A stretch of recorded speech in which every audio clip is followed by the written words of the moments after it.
ఏం పేరైనా గారు, మన సమాజంలో, మన దేశంలో, మన ప్రపంచంలో ఏం జరుగుతుందో నీకు తెలుసో తెలియదో, ఒకవేళ నీకేమన్నా తెలిస్తే పూర్వము మీకు పెద్దల ద్వారా ఏదన్నా తెలిస్తే మీకు చెప్పండి. ఇప్పుడు మనము తెలుసుకోవాల్సింది ఏంటంటే, ఈ అన్యాయము అరాచకాల గుండా చూడబోతే ఈ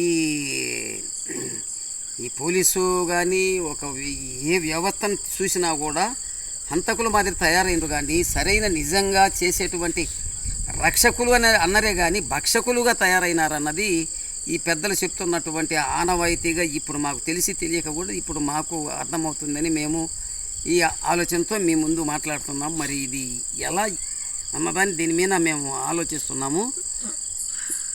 అంటే మీరు అనేది ఇప్పుడు మీ పూర్వీకుల ద్వారా అది ఏది పోలీసు ఈ రాజ్యాంగం ఇదంతా మన పూర్వీకుల ఆస్తులు అయితే దేవతలు కావచ్చు వాళ్ళందరినీ అంతమొందించిన వ్యవస్థలు అని మీ పూర్వీకుల ద్వారా మీకు పెద్దలు చెప్పేవాళ్ళు. ఇప్పుడు మీరు కళ్ళారా చూస్తున్నారు అనేది మీరు మీ మాటల్లో అర్థమవుతుంది, నాకు అర్థమైంది, నేను చెప్తున్నా. అంటే ఇప్పుడు పోలీసు వాళ్ళు ఏంటంటే, ఇప్పుడు ఉదాహరణకి మామూలుగా అయితే పోలీసు వాళ్ళు హంతకులు నరభక్షకులు అని నాకు వెంటనే అర్థమైపోయింది. మీకు ఇప్పుడు అర్థమైపోయింది, బొచ్చంతా నడిచిన తర్వాత అర్థమైపోయింది. నాకు ముందే అర్థమైపోయింది చిన్నప్పుడే.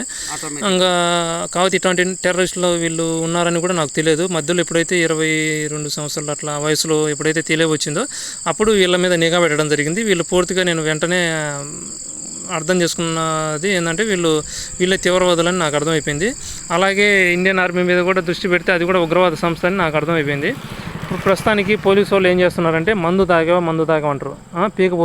పీక నోట్లో పెట్టి ఊస్తారు, అందరి నోళ్ళలో పెట్టి.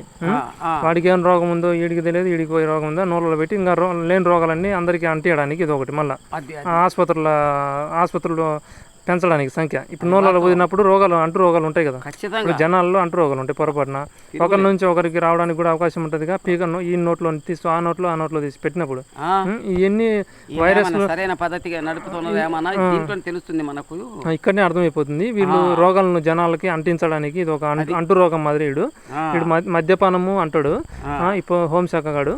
ఇప్పుడు ఈ హోంశాఖ గాడు అనేది ఏంటంటే, జనాలు వచ్చి తాపేది వీడే, ఆ మందులు తయారు చేయించేది వీడే, స్థానికంగా ఉండే వాటిని అన్నిటిని నాశనం చేయించేది వీడే. మళ్ళీ ఈ హోంశాఖ గాడు ఏం చేస్తాడు, మళ్ళీ జనాలు వచ్చిపోయేవాడు నోళ్ళలో పెట్టి పీక పెట్టి ఇంకా లేని రోగాలన్నీ అంటిస్తుంటాడు. మరి మందు తాగేమని అడుగుతాడు వచ్చిపోయే వాళ్ళను. మందు తాగేవా అంటే తాగితే పుఫ్ అని ఫైన్ వేయడం, జైల్లో పెట్టడం ఇట్లా చేస్తున్నాడు. మరి మందు తాగవా అంటే మందు అంటే ఏంది, వీడు ఏం హోంశాఖ వీడు ఏందో నాకు అర్థం కావట్లేదు. ఈ పోలీసుడు ఏం పోలీసుడు లక్షల జీతాలు దొబ్బి ఆంబోతులు లెక్క జనాల మీద పడి తింటున్నారు. మరి బాగానే ఉంది తింటున్నాడము అంతే, వాడు దౌర్జన్యకాండ నడుస్తుంది, బాగానే ఉంది. మరి మందు తాగమంటాడు, కనీసం వాడికి సెన్స్ ఉంది. ఆ మందుకు మత్తు పానీయాలకు మధ్య తేడా కూడా తెలియని పరిస్థితుల్లో ఈ హోంశాఖ భటులు ఉన్నారు. హోంశాఖ అంటే రాక్షస భటులు ఉన్నారు. మందు అంటే ఏంది, మందు పాత్ర అంటారు. ఏది నక్సలైట్ల మందు పాత్ర. ఆ మందు పాత్ర కాళ్ళు ఎవరు, వీళ్ళే. ఈ హోంశాఖనే మందు పాత్ర. మందు అంటే ఏంటంటే మహిళా అంధ ఉత్పాతం, మహిళా సాధికార సంస్థ ఏం చేస్తుంది, మందు పాత్ర పెట్టి మొత్తం లోకాన్ని అంతా సర్వనాశనం చేస్తుంది. ఈ మహిళ ఎవరు, వీళ్ళు అంటున్న ఆ మందు పాత్ర. ఈ మందు పాత్రనే ఈ హోంశాఖ ద్వారా మొత్తం ప్రపంచాన్ని అంతా అంటిస్తున్నారు. అర్థమైపోతుంది. ఈ మందు అంటే నీకు అర్థమైపోయిందా? వీళ్ళు ఏదైతే మందు అంటున్నారో దాన్ని ఏమనాలంటే మత్తు పానీయాలు అనాలి. మత్తు పానీయాలను పట్టుకొని మందు అంటున్నారు. మందు అంటే ఏంటంటే ఈ జనాలకు పుస్తకాల రూపంలో కావచ్చు, అభివృద్ధి పేరుతో ఏదైతే చేస్తున్నారో కావచ్చు, తర్వాత మహిళా సాధికారత ఏదైతే ఉందో అది మహిళా సాధికారత అనేది రాక్షస సాధికారత అనమాట. దాన్ని చేయించేది ఎవరు, హోంశాఖ, రాజ్యాంగము. ఆ రాజ్యాంగ వ్యవస్థలన్నీ చేయిస్తున్నది.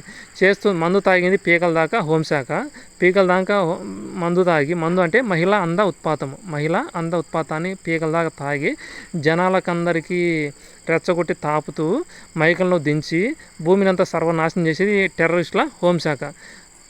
వీడు మందుకు మత్తు పానీయానికి తేడా తెలియని పరిస్థితుల్లో ఇది ఏదైతే వ్యవస్థ ఉందో ఆ చట్టం ఇది శాఖలు కానీ ఆ విధంగా పనిచేస్తున్నాయి. జనాలను ఎరిపప్పగలం చేసి ఈ ఓస్త్రీ రేపరాన్ని గోడలను రాసి మహిళా లోకం నిద్రలేచింది, పురుష లోకం దద్దరిల్లిందని పాట పాడి మరి ఈ టెర్రరిస్టుల హోంశాఖ, ఈ టెర్రరిస్టుల అంతర్జాతీయ ఉగ్రవాద రాజ్యాంగము, ఈ 420 ఎన్నికల సంఘం అన్నీ కలిసి ఈ దేశాన్ని సర్వనాశనం చేయడంలో మొత్తం ఈ సినిమా ఇండస్ట్రీ కావచ్చు ఇవన్నీ ఇలాగా ఈ దౌర్జన్యకాండగా మొత్తం ప్రజలను మైమర్పించి భయపెట్టి గన్నులు తుపాకులు చూపించి దేవతలందరినీ వశపరుచుకొని వాళ్ళ ఆధీనంలో పెట్టుకొని ఈ విధంగా రాక్షస కార్యాలని భూమండలం మీద చేస్తూ ఉన్నారు.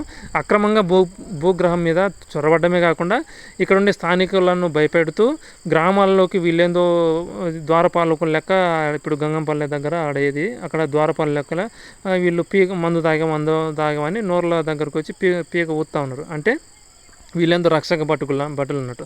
అంతకుముందు ఉన్న మాల మాదిగలను అంటరాని వాళ్ళగా చేసింది ఎవరంటే ఈ అంబేద్కర్ అనే మావోవాది. అంబేద్కర్ ఎవరు? మావోయిస్టువాది, తీవ్రవాది అనమాట. వీడు ఈ హోంశాఖను పెట్టి, ఈ టెర్రరిస్టుల హోంశాఖ ఉంది కదా, అందుకని ఈ మాల మాదిగలను అంటరాని వాళ్ళగా చేసి వీళ్ళకు పనులు ఉపాధులు లేకుండా చేసి వీళ్ళను గ్రామీణ వ్యవస్థ నుంచి బహిష్కరించి ఈ టెర్రరిస్టులు ఏదైతే హోంశాఖ ఉందో ఆ ఐఏఎస్లు ఐపీఎస్లు గ్రూప్ 1 గ్రూప్ 2 వ్యవస్థలు రాక్షసులకు సంబంధించినమాట. ఇవన్నీ అక్రమంగా దేశంలోకి చిన్నగా అంటే దేశం అనకూడదు, భూప్రపంచం మీద అక్రమంగా చొరబాట్లను వీళ్ళు అక్రమంగా చొరబడ్డారు. మళ్ళీ వెనకలు ఉండే రాక్షసులను కూడా అక్రమంగా చొరబాట్లు పెంచి పోషిస్తున్నారు అనమాట. వీళ్ళెవరు? టెర్రరిస్టులు అనమాట, మావోవాదులు. వీళ్ళే మావోవాదులు. కానీ మనకి ఎవరైతే మావోవాదులు అంటున్నారో వాళ్ళు నకిలీ డమ్మీ మావోవాదులు అనమాట. వాళ్ళు నకిలీ అనమాట, నకిలీలు. వీళ్ళు అసలు ఈ కాకిగాళ్ళే ఈ మావోవాదులు, మావోయిస్టు తీవ్రవాదులు. ఈ మొత్తం ఈ భూమిని అంతా ఇది దేశం అంటే మట్టి కాదు, దేశం అంటే మనుషులో అంట. అంటే మట్టి కాకుండా వీడు మట్టి చెట్టు కానీ జీవులు ప్రతిదీ మట్టిలోంచి తయారైన ఆహారం తీసుకునే కదా ఏ జీవి అయినా మొక్క పెరుగుతుంది. ఆ మొక్కను తీసుకున్న ఆహారంతోనే ఈ జనాలంతా బతికేది, అంతేనా? ఒడ్లు కావచ్చు, బియ్యం కావచ్చు, ఏదైనా కావచ్చు మట్టిలోంచే కదా ఉత్పత్తి అయ్యేది. మరి టెర్రరిస్టులు ఏంది? మట్టి కాదంటాడు. మనకు పుస్తకాల్లో పెట్టాడు. అంటే ఈ ఎడ్యుకేషన్ సిస్టమ్ ఎవరిది? కమ్యూనిస్టు టెర్రరిస్టులది. అర్థమైందా? ఈ ఎడ్యుకేషన్ సిస్టమ్ కమ్యూనిస్టు టెర్రరిస్టులది. అంటే ఈ పోలీసులు కావచ్చు వీళ్ళంతా ఎవరు? టెర్రరిస్టులని మనం అర్థం చేసుకోవచ్చు అనమాట. అంటే ఎడ్యుకేషన్ సిస్టమ్ ఏదైతే మినిస్ట్రీ, ఇప్పుడు ఈ మినిస్ట్రీ ఎవరు తీసుకున్నారు? ఈ చంద్రబాబు నాయుడు కొడుకు అయిన లోకేష్. ఈ లోకేష్ ఎవరు? ఇది మినిస్ట్రీ పవర్ తీసుకున్నాడు ఏది? విద్యాశాఖకు. ఇప్పుడు ఆ విద్యాశాఖ మినిస్ట్రీ తీసుకున్న లోకేష్ ఎవరు? టెర్రరిస్ట్ అనమాట. ఈ చంద్రబాబు నాయుడు ముసలోడు అయిపోయినలే, మళ్ళీ మంచి రోజులు వస్తలే మనం అనుకుంటే మళ్ళీ ఇంకొక తీవ్రవాదిని మళ్ళీ పెంచి పోషిస్తున్నాడు అనమాట. మళ్ళీ అడిగిపోతే ఇంకొక యాదవ మళ్ళీ తయారైండు. ఒక యాదవ పోతే ఇంకొక యాదవ తయారవుతున్నాడు. వీళ్ళంతా ఎవరు? ఇప్పుడు ఈ సినిమా ఇండస్ట్రీని మొత్తం కంట్రోల్ చేసేవారు ఏదో చిన్నింటి వాసాలు. మన పక్కనే ఉంటే మన వ్యవస్థలన్నీ బాగా అన్నీ వంటగా మొత్తం తీసుకొని అనుగు మొత్తం చెరబట్టి తర్వాత వీళ్ళు ఏం చేస్తున్నారంటే ఇదంతా మాది సంపద అన్నట్టు క్రియేట్ చేసుకొని ఈ మావోవాదులు వీళ్ళే, చంద్రబాబు నాయుడు కానీ వాడి కుటుంబం కానీ ఈ యదవులంతా కమ్యూనిస్టులు వీళ్ళే అనమాట. అచ్చొచ్చిన అమ్ముతుగాళ్ళు. వీళ్ళు కమ్యూనిస్టులు టెర్రరిస్టులు అయ్యి ఎవరో కమ్యూనిస్టులు అన్నట్టు ఈ అడవులలో ఉంటే వాళ్ళని కమ్యూనిస్టులకు చిత్రీకరించి వాళ్ళని చంపడం ఇదంతా డ్రామా అనమాట.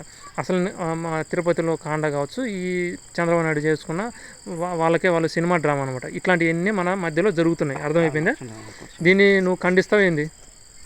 దీన్ని తీవ్రంగా ఖండిస్తావా? ఈ ప్రజాస్వామ్యంలో జరుగుతున్న దుర్మార్గాన్ని 420 ప్రజాస్వామ్యంలో ఖండించాలన్న పట్టుదలతోనే కదా ఇంత దూరం మనము ఆలోచించి దీన్ని తక్కువ అంచనా వేస్తే ఇది ఇంకా ముందుకు నడిచేది. కాబట్టి దీన్ని ఎటువంటి పరిస్థితుల్లో తక్కువ అని అనకుండా మనం గట్టి పట్టుదలతో సాధించి దీన్ని ఖండించాలని మా ధ్యేయం.